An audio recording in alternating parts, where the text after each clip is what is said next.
Over 50 years ago, on July 1st, 1974, Great Adventure would open in Jackson, New Jersey. Almost 10 years later, on May 11th, 1984, the park would witness one of the most tragic theme park incidents of all time: the fire at the Haunted Castle. In 1972, entrepreneur Warner Leroy developed concept plans for an entertainment complex called Great Adventure. The property would make use of the newly constructed Interstate 195. The new park would include a wild safari park where guests would be able to drive through in their own vehicles and see up to 1,200 animals from 6 different continents. When the park opened in July of 1974, only the Enchanted Forest and Safari Park were operational. However, many other sections and attractions would be added over the years. In 1977, the park would be purchased by Six Flags. In 1978, to boost fall attendance, a haunted house attraction would be built within the park. The attraction was constructed of 4 aluminum semi-trailers. The 4 trailers came from the Toms River Haunted House Company, owned by George Mahana,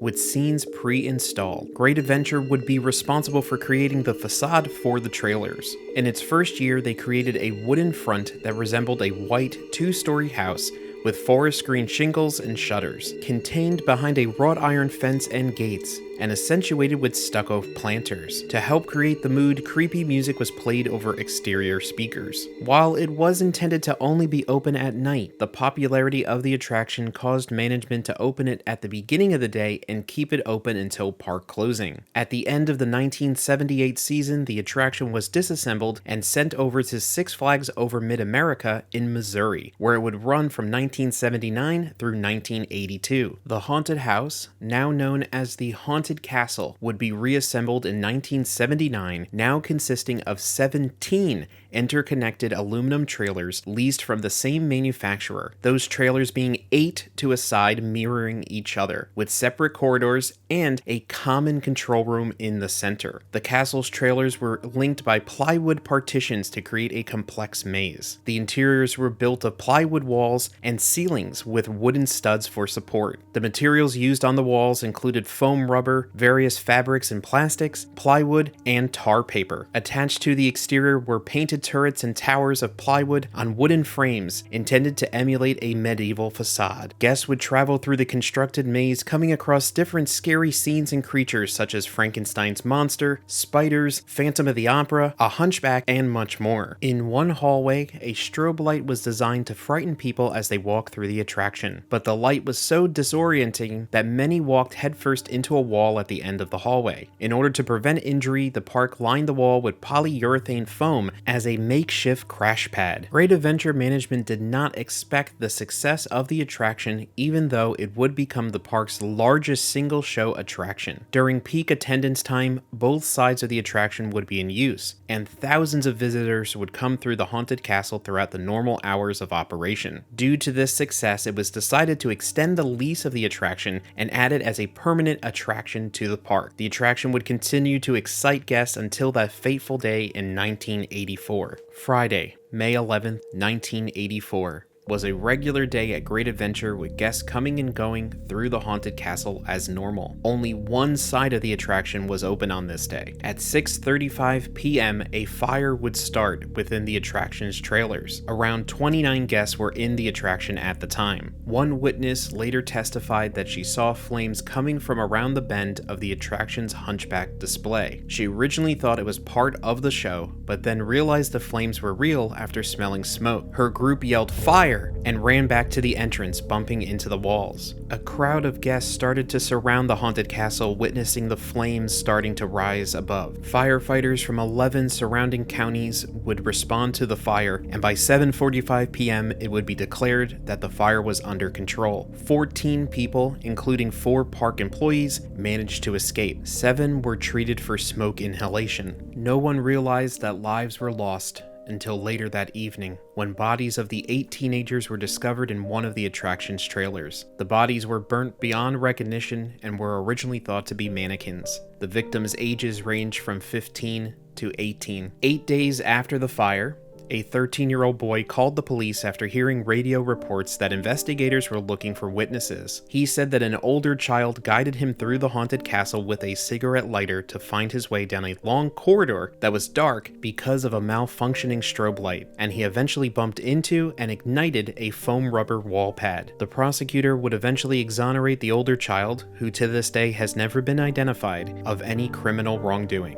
The park would open for regular business on the next day, May 12th. The Sky Ride, Big Wheel, and Freefall attractions became the most popular that day due to the easy view of the haunted castle site. The fire would lead to a criminal trial against Six Flags and would lead to a massive change across the entire themed entertainment industry that is affected to this day. At the trial, the Jackson Township Fire Inspector testified that he had never inspected the castle. The township considered the castle a temporary structure, even though it had been there for 5 years and primarily since the trailers were still on wheels. 1984 was to be the castle's last season as a temporary attraction. Great Adventure had plans and contacted a Philadelphia haunted house firm to erect a brand new permanent haunted attraction on a stone structure. The castle also lacked a building permit, a certificate of occupancy, fire and smoke detectors, and sprinklers, despite repeated recommendations by the park's own safety consultants. Six Flags Great Adventure and its parent company would be indicted on charges of aggravated manslaughter for recklessly causing the deaths under circumstances manifesting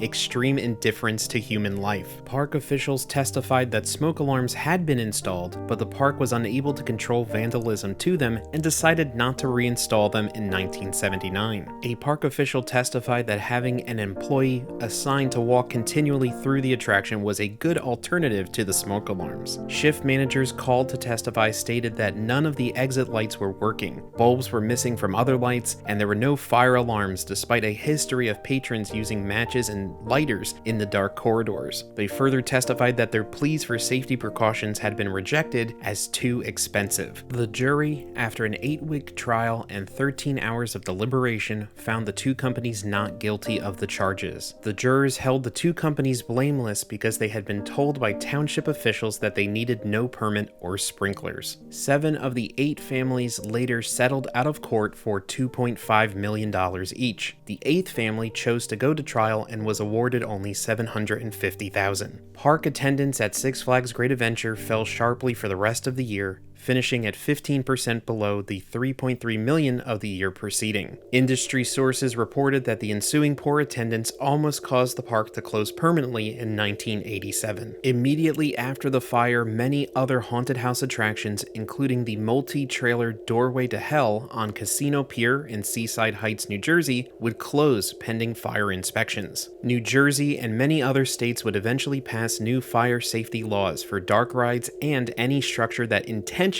disorients. The haunted castle incident would live on as the largest mass death in amusement park history. The space that once held the haunted castle was repurposed to a botanical garden in 1989. It is now used for the Cyborg Cyberspin attraction. An official memorial to the victims has never been erected by Six Flags. Great Adventure would even start their own Halloween event, Fright Fest, in October of 1992. The event is still run today as Fright Fest Extreme. The effects of this disaster is still felt today throughout the entire haunted house industry. All haunts, from local to even Halloween Horror Nights, have ton of safety oversight now placed over them. That way guests can continue to be entertained while being scared instead of fearing for their lives. Thank you so much for joining us into the deep dive of the haunted castle disaster. Great Adventure is my home state park, and I used to go there many times as a kid in the 1990s and early 2000s. The event highlights the darker side of some of these theme parks and how stories can become lost to time. If you would like to learn more about this story, I highly recommend Peter James Smith's book, Doorway to Hell: The Mysteries and Controversies Surrounding the Deadly Haunted Castle Fire at Six Flags Great Adventure. It was a great resource for this video. His book and corresponding documentary also delves into some of the other controversies surrounding the incident. Let us know in the comments below if there are any other topics you would like us to discuss. Thank you so much for watching.